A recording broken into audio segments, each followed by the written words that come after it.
兄弟姊妹，大家平安。今仔日是2020年9月24号。今仔日的经文是诗篇78篇第1节到第4节，12节到第16节。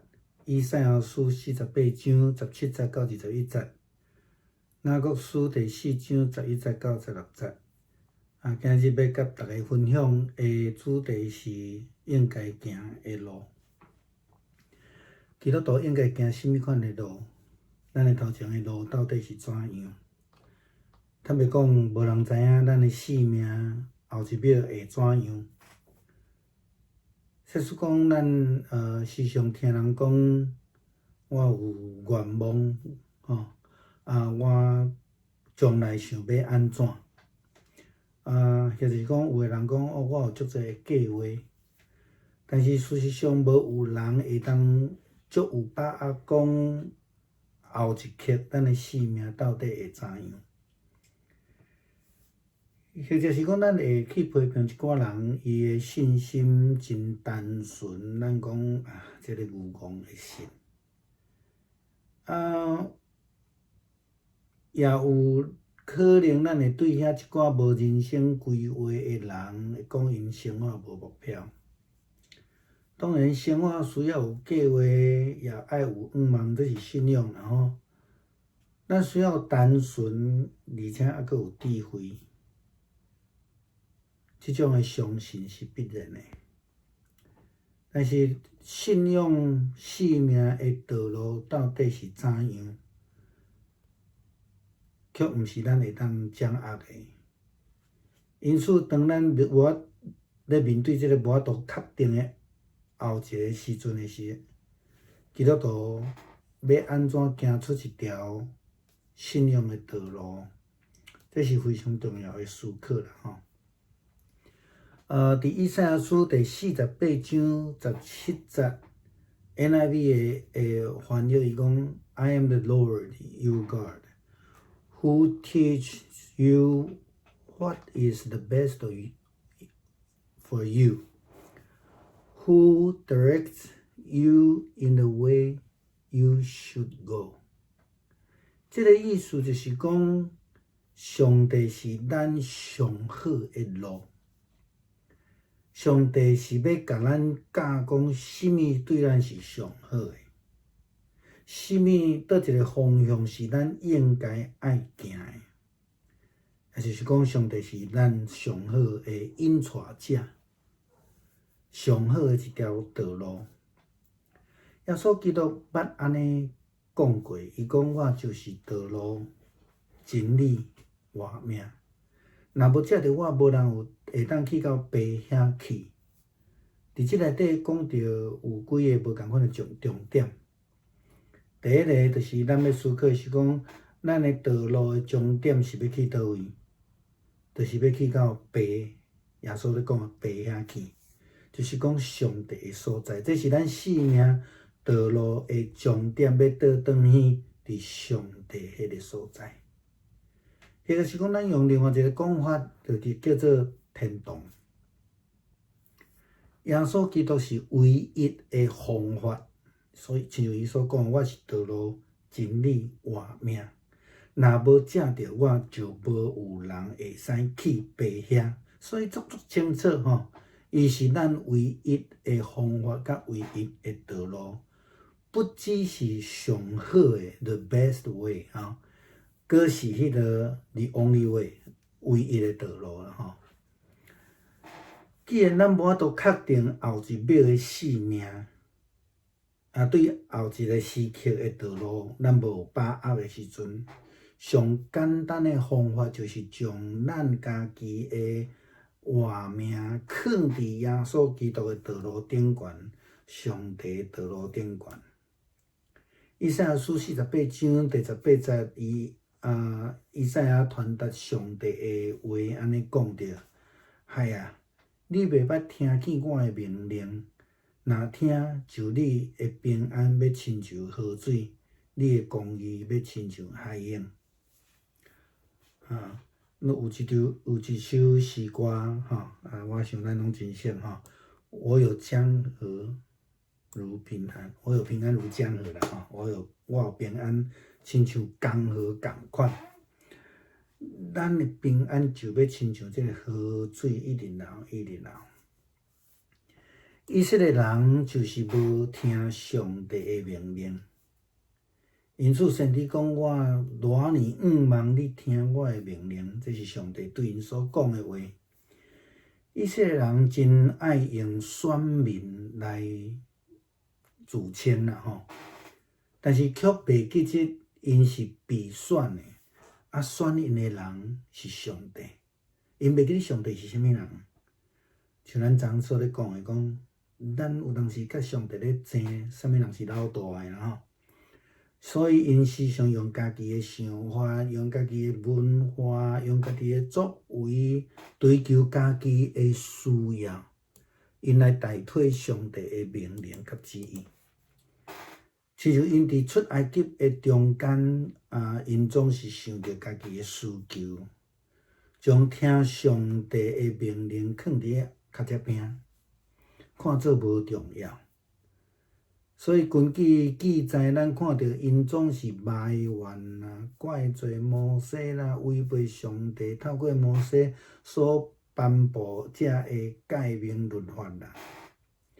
埋怨基本上是已经离开上帝的道路，埋怨绝对毋是上好的道路，会互咱去到上帝迄个所在。埋怨会带来批判甲论断，带来负面的生命的态度。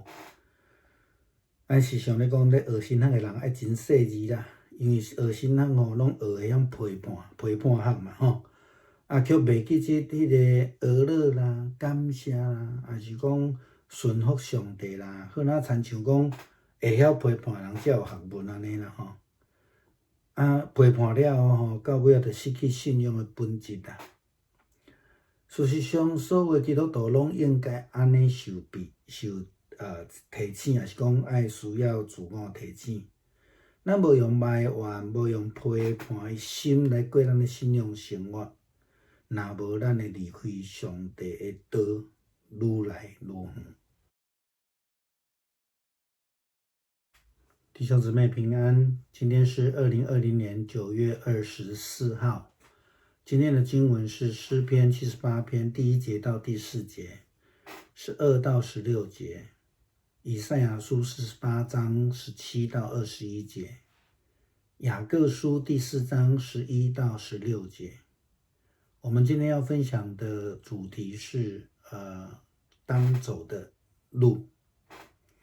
基督徒要走怎么样的路？我们前面的道路到底是如何？坦白来说，没有人知道生命的下一秒会是如何。即便我们常常听人家说我有很多的愿望，或是说他们会讲说我将来想要怎样怎样怎样，或是我有很多很多的计划等等的。但是事实上，没有人能够有把握下一刻的生命道路。或许我们会批评一些信心单纯的人，说他们是愚昧的相信。或许对那一些对人生没有什么规划的人来说，我们会说他们没有人生的目标。当然，我们在生命当中，我们需要有计划。像基督徒需要有盼望，我们需要成为一个单纯却是有智慧的相信者。但是在信仰生命的道路上面，我们到底应该是如何，却不是我们所能够掌握的。因此，当我们在面对无法确定的下一刻的时候，基督徒要如何走一条当走的道路，正确的道路，其实是非常重要的一个思考。在今天的经文，以赛亚书第48章17节 NIV 的这个翻译里面，他这样说 I am the Lord your God, who teaches you what is the best for you, who directs you in the way you should go。 这个意思就是说跟随上帝是一个最好的指引，或是说，上帝要教导我们那个最好的那个方向，那个道路。这样子的时候，就如同耶稣基督自己也说到，他说：“我就是道路、真理、生命。”他说：“若不借着我，就没有人能够到父那里去。”在这里面有几个重点，我们必须是思考的。当然，第一个就是说，我们在这个道路上面的终点是什么？他说就是父上帝那里，或是我们说就是到天父那里去上帝那里。那简单的说，比较白话一点说，就是天堂。那么耶稣告诉我们一件事情，他是唯一的方法，是唯一的道路，不只是那个最好的 the best， 是那个唯一的 the only one。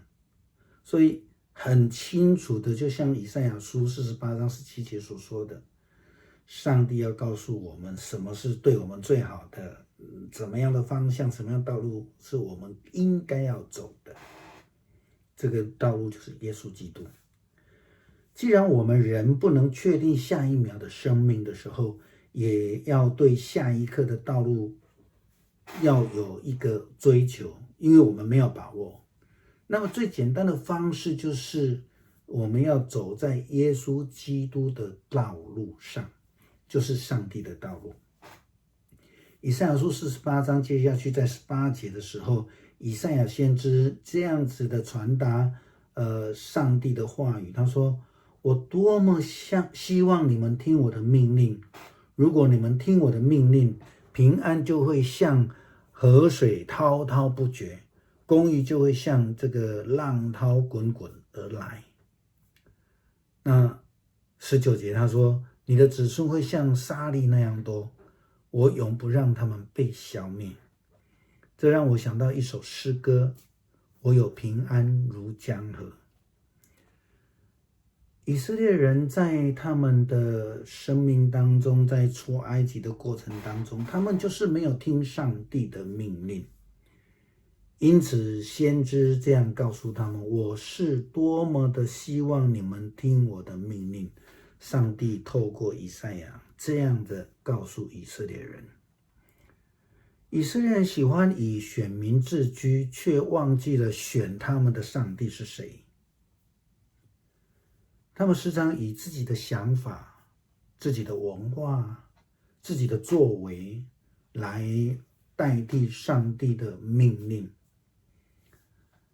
以及上帝的旨意。如同他们在这个出埃及的这个过程当中，他们总是以想到自己的需求为第一要务，却将听上帝的命令放在后头，看为不重要。因此根据记载，我们知道他们总是埋怨，总是怪罪摩西，总是违背了上帝透过摩西所颁布的律法以及诫命。埋怨基本上是已经离开了上帝的道路，埋怨绝非最好的道路，能够让我们去到上帝那里。埋怨带来批评论断，埋怨带来负面的生命态度。我们时常说学神学的人要非常小心，因为学神学学了批判学，却忘记了赞美、感谢，也忘记顺服上帝。好像说会批判的人就比较有学问的样子，学会了批判，却失去了信仰的本质。事实上，所有的基督徒都应当这样的被提醒，或是自我提醒。我们不应当用埋怨、批评、论断的心来过我们的信仰的生活，否则我们可能会离上帝的道越来越远。